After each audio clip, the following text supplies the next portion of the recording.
They called him a coward for not fighting in the war. She called him the bravest man she knew. The war had been over for 4 years when Tobias Wren came to Cedar Bluff, Arkansas, in the autumn of 1869, and the war had been over for exactly 0 days in the minds of the men who lived there. Cedar Bluff was a town that had sent 31 men to fight for the Confederacy and that had received 19 of them back, and the 12 who did not return were buried in Virginia and Tennessee and Mississippi, and in the memory of every family that had a chair at the table where someone used to sit and no longer did. And those empty chairs were monuments more permanent than any stone, because monuments can be walked past, but chairs are sat beside every evening at supper. And every evening at supper the absence is fresh, and every fresh absence is a reopened wound that the town dressed with anger, because anger is easier to wear than sorrow. Tobias Wren had not fought. He had not fought for the Confederacy, and he had not fought for the Union, and he had not fought for anyone, because Tobias Wren was a Quaker, raised in a Quaker community in eastern Pennsylvania, and the faith of his upbringing held that war was a violence against the divine spirit present in every human being, and that participation in war, regardless of the cause, was a sin not against a government or an army, but against God. He had not fought because his conscience would not permit it, and his conscience was not a convenience or an excuse, but the deepest structure of his belief, as fundamental to who he was as bone. He had spent the war years working in a hospital in Philadelphia, carrying stretchers and changing dressings, and holding the hands of men who were dying, Union and Confederate alike, because the divine spirit did not wear a uniform, and neither did Tobias Wren. He had seen the war. He had simply seen it from the other side of the rifle. None of this mattered in Cedar Bluff. What mattered in Cedar Bluff was that 12 men were dead, and this man was alive, and the reason he was alive was that he had refused to do what those 12 men had done, and the refusal, regardless of its reasoning, was an insult to the dead that the living could not forgive. The word the town used was coward. They used it openly and without hesitation, and with the particular cruelty of people who believe their grief entitles them to judge the character of anyone who did not share in the cause of that grief. Tobias did not argue. He did not defend himself or explain his faith or attempt to persuade anyone that his refusal to fight was not cowardice but conviction, because he understood that the distinction between cowardice and conviction is invisible to people who are in pain, and Cedar Bluff was in pain, and pain does not listen to explanations. He had come to Arkansas because the land was cheap, and because he wanted distance from the eastern cities where the war was discussed in parlors by men who had not fought it either, but who had opinions about those who had, opinions that were as insufferable in their certainty as the accusations in Cedar Bluff were in their grief. He opened a small shop on the south end of town, where he repaired shoes and harnesses and leather goods, and he did his work quietly and well, and he charged fair prices, and he did not respond when men called him coward to his face, which they did with regularity, because regularity was how Cedar Bluff expressed its grief, the way a church bell marks every hour, regardless of whether anyone is listening. Margaret Cope noticed Tobias Wren because Margaret Cope noticed everything. She was 30 years old, the eldest daughter of a family that had lost 2 sons in the war. Her brothers, Daniel and Samuel, both killed at Shiloh within an hour of each other, and she carried that loss the way everyone in Cedar Bluff carried their losses, in the bones and in the silence, and in the particular way she set the table for supper, which was for 3 instead of 5, and in the way she paused, every time, at the places where Daniel and Samuel used to sit, before putting the plates down at the places where they did not. Margaret ran the household now. She cooked and cleaned and managed the small farm her father had left when his health failed 2 years after the war, broken not by age, but by the particular exhaustion of a man who has outlived his sons, and who cannot find a reason that the outliving was justified. She noticed Tobias because she went to his shop to have a harness repaired, and the harness was repaired well and returned promptly, and the price was fair, and she noticed that his hands, when he worked, were steady and careful, and that his voice, when he spoke, was quiet and direct, and that his eyes, when he looked at her, held neither the flinching of a coward nor the defiance of a man who is performing a role, but something she could not name, and that she spent several days thinking about before she named it, which was peace. Not happiness, not indifference. Peace.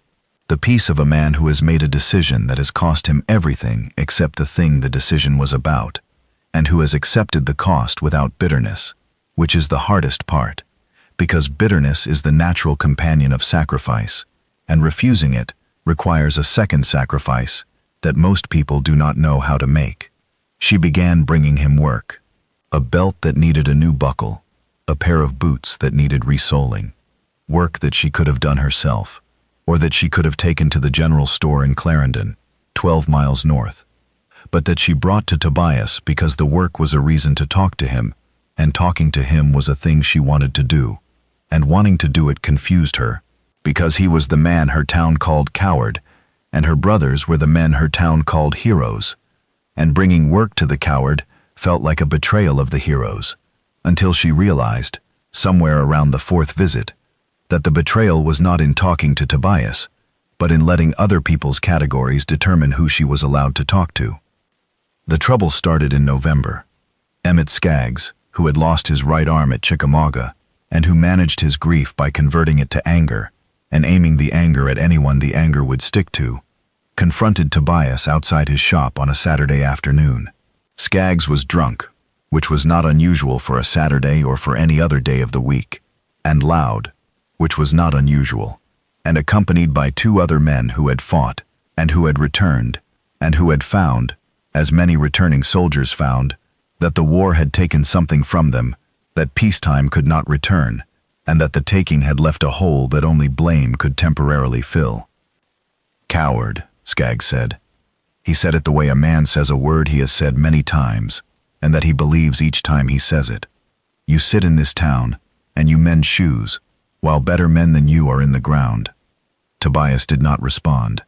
He stood outside his shop with a piece of harness leather in his hands, and the patience of a man who has been called this word before, and who knows that responding to it only validates the premise that the word requires a response.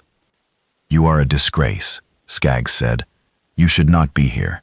You should be in the ground with the men who had the courage to fight." Margaret was across the street. She was coming out of the dry goods store with a sack of flour, and she heard Skaggs, and she heard the silence of the street, that heavy communal silence that is worse than shouting, because silence is agreement, which was the silence of a town watching something happen and not intervening because the town agreed with Skaggs, or at least did not disagree with him enough to say so. She crossed the street without hesitation, without looking to see who was watching, without caring. She crossed it carrying the sack of flour, which she set down on the boardwalk outside Tobias's shop, with the deliberateness of a woman who is about to say something she has been thinking for a long time, and who needs both hands free, not for violence, but for the particular emphasis that comes from standing with your hands at your sides, and your shoulders square, and your voice steady. "Emmett Skaggs," she said, "my brothers are in the ground at Shiloh, both of them, Daniel and Samuel. I have more right to call a man coward than you do, and I am telling you that this man is not a coward." The street was quiet. Skaggs looked at Margaret with the expression of a man who has been interrupted in the middle of a performance, and who does not know how to proceed because the script did not include this. "Margaret, this is not your concern. My brothers are dead, that makes it my concern. And I am telling you that a man who stands in a town that hates him and does his work, and does not flinch, and does not leave, and does not raise his hand, even when men come to his door drunk and shouting, that man is not a coward. A coward runs, a coward hides. This man has done neither. He is standing right here.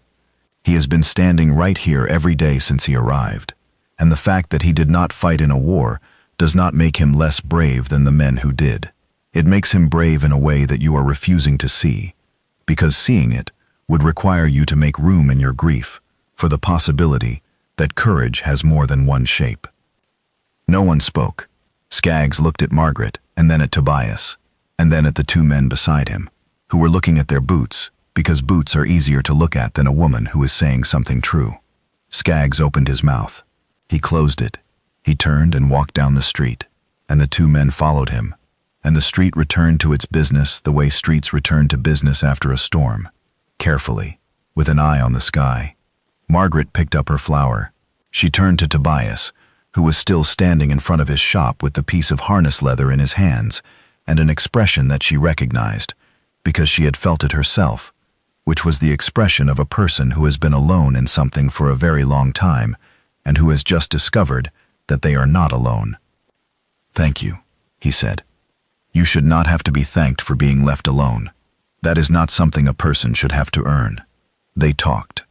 They talked that afternoon, and the next afternoon, and the afternoon after that, standing in his shop while he worked on leather, and she sat on the stool by the window, and they talked about the war, and about faith, and about grief, and about the particular complexity of living in a town that is mourning men you did not know, and that blames you for the not knowing. They talked about Daniel and Samuel, whom Margaret described with the specificity of someone who wants the dead to be remembered as people and not as categories. Daniel had been 22, the older brother, serious and responsible, the one who balanced the household accounts and who could fix anything mechanical. Samuel had been 19, the younger, quick to laugh and quick to anger, and quick to forgive the anger, the kind of boy who would have grown into a remarkable man if he had been given the years to grow. They had enlisted together, and died together, and were buried together, which was the only mercy in the entire arrangement. Margaret talked about them as though they were in the next room, and Tobias listened as though they were. They talked about Tobias's faith, which he described with the simplicity of someone who has had to explain it many times, and who has stopped hoping that the explanation will be understood, and who explains it anyway, because the explaining is part of the faith. She defended him again, twice more before winter was over. Once at the general store when a woman refused to stand beside him in line, and Margaret said, loudly enough for the store to hear, that the woman was welcome to stand wherever she liked, but that Margaret would stand beside Tobias, because standing beside decent people was how she had been raised. Once at the church, where the minister made a remark about those who had not served, and Margaret stood up in the pew and said that the minister was welcome to preach about service, but that if he meant Tobias Wren, he should say the name, and let the congregation decide whether the sermon applied to a man who had repaired the church steps for free, and who had donated leather for the hymnals, and who had done more for Cedar Bluff in 6 months than most of the men who called him coward had done in 4 years. The town did not change its mind all at once. Towns do not work that way. But the word coward appeared less frequently, and the men who used it more quietly, and the space around Tobias grew less hostile and more neutral, and eventually, in the way that neutral becomes normal, more accepting, it did not become warmth. Cedar Bluff was not ready for warmth, but it became tolerance, which was a start. And starts, Margaret believed, were all you could ask for, and more than most people offered. By the time the dogwoods bloomed, the thing between them had a name, though neither of them had spoken it aloud. It was Margaret who said it first, standing in his shop on an afternoon in March, with rain on the windows and the smell of leather oil in the air. She said it plainly, the way she said everything, without decoration or apology. She loved him. And Tobias, who had been alone for a very long time, and who had accepted the aloneness as another cost of the decision he had made, looked at her and said he loved her too, and the saying of it was like setting down something heavy that he had been carrying so long he had forgotten it had weight. They married in the spring, at the Quaker meeting house Tobias had established in the parlor of his rented house. Because Quaker weddings do not require a minister, only the couple and the witness of God and the community. And the community, in this case, was Margaret and Tobias, and 4 neighbors who came because Margaret had asked, and because saying no to Margaret Cope was something most people in Cedar Bluff had stopped attempting. She kept his name. She became Margaret Wren, and the name, which had been the name the town used as a synonym for coward, became the name of the woman who had stood in the street and redefined the word, and the redefinition held, slowly and then permanently, because the woman who made it was the woman who had lost the most, and who therefore had the most authority to decide what courage meant and what it did not. And Tobias Wren, who had carried stretchers and held dying men's hands and endured 4 years of a town's contempt without once raising his voice, was grateful not for the rescue, but for the recognition, which was all he had ever wanted, and more than he had ever expected to receive.